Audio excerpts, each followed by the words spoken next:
Hello everyone, আসসালামু আলাইকুম। সবাই কেমন আছেন? আশা করি সবাই ভালো আছেন। আপনাদের দয় আমিও অনেক ভালো আছি। এই তো এখানে আলু ভেজে নিয়েছি। আজকে আলু ভেজে ভর্তা করব।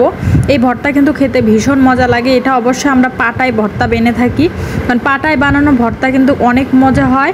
এই তো আলুগুলো সুন্দর করে ভেজে নিয়ে এখন পাটায় পিষে ভর্তা বানাবো। ভর্তাটা দেখেই কিন্তু অনেক লোভনীয় লাগছে, খেতেও কিন্তু ভীষণ মজা হয়েছিল। এই তো এখানে একটা ফলি মাছ নিয়ে এসেছিল অনেকগুলা। এই ফলি মাছগুলো কাটতে অনেক কষ্ট হয়। তো কাটার পরে বুঝলাম আমার হাতের যে অবস্থা, চিকচিকি এই আঁশগুলো অনেক কষ্ট হয় বাছতে। তো এখানে করলা দিয়ে আমি চটচটি করব, তার জন্য করলাগুলো সুন্দর করে কেটে নিয়েছি, আলুগুলো কুচকায় কেটে নিয়েছি, আর করলা চাকা চাকা এইরকম করে আমরা কাটি। তো দেখো এখানে সুন্দর ফ্রেশ করে ধুয়ে নিব, কারণ করলাটা আজকে আমি লবণ দিয়ে ধুবো না, কারণ লবণ দিয়ে ধুলে টেস্টটাই নষ্ট হয়ে যায় করলার। তো এখানে এই কয়টা মাছ দিয়ে আমি চটচটি করব। তো এখানে মাছগুলো নিয়েছি, মাছগুলো নিয়ে আবার সুন্দর করে ধুয়ে রেখে দিলাম লবণ দিয়ে। তারপর আমি এখানে আলুগুলো সুন্দর করে উঠাইতেছিলাম, এখানে চটচড়ি করব। দেখো কত সুন্দর হয়েছে, করলার কালার কিন্তু অনেক সুন্দর লাগে। তো আমি আগে কখনো করলা খাইতাম না বিয়ের আগে, তো বিয়ের পরে করলা খাওয়া শিখেছি। এখন মনে হয় করলাই এখন জান প্রাণ হয়েছে। কে কে আমার মতো বিয়ের আগে করলা খাইতা না অবশ্যই কিন্তু তোমরা জানাবা।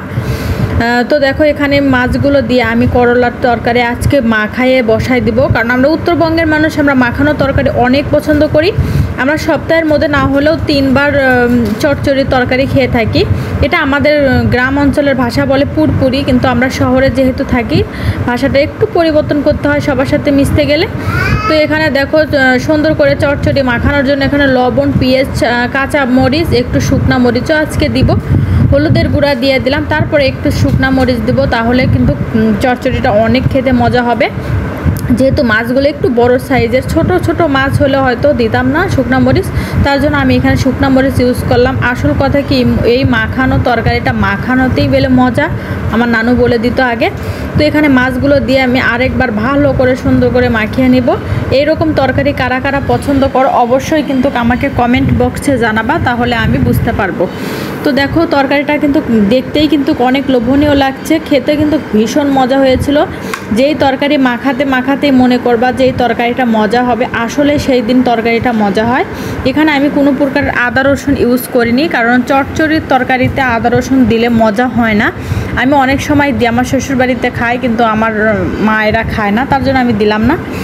আসলে এই আদা রসুন বাটা এই চচ্চড়ির তরকারি দিলে না মজা কম হয়। তো এখানে চুলার উপরে উঠে দিয়েছি আমি, তারপরে দেখো কত সুন্দর বলক উঠেছে। এই তরকারিটা যখন হওয়ার শেষে আমি ভাত খেতে বসলাম। আমি এশারের নামাজ পড়ে তারপরে ভাত খাই, তো এই তো এশারের নামাজ পড়ে আমি খাওয়া শুরু করে দিয়েছি, কারণ অনেক ক্ষুধা লাগে। এশারের নামাজের আগে আমি কখনো ভাত খাই না, ক্ষুধা লাগলেও খাই না, কারণ আমি নামাজ শেষ করে আমার খাওয়া অভ্যাস, সেটা আমি ছোটোবেলার থেকেই করে থাকি। তো দেখো এত সুন্দর তরকারি, তোমরা দেখেই কিন্তু বুঝতে পারছো এই তরকারিটা কত মজা হয়েছিল, খেতে অসম্ভব মজা হয়েছিল। তো আমার ভিডিওগুলো কেমন লাগে তোমাদের কাছে অবশ্যই কিন্তু আমাকে জানাবা, আর আমাকে সাপোর্ট করবা, সব সময় পাশে থাকবা, সাবস্ক্রাইব করে সবাই আমার পাশে থাকবা। তোমাদের সাপোর্টে আমি আরও এগিয়ে যেতে চাই। তো সবাই ভালো থাকো, সুস্থ থাকো, তা আমার পাশে সব সময় থাকবা, আমার চ্যানেলে সাপোর্ট দিয়ে আসবা। আল্লাহ হাফেজ সবাইকে, সবাই ভালো থাকো।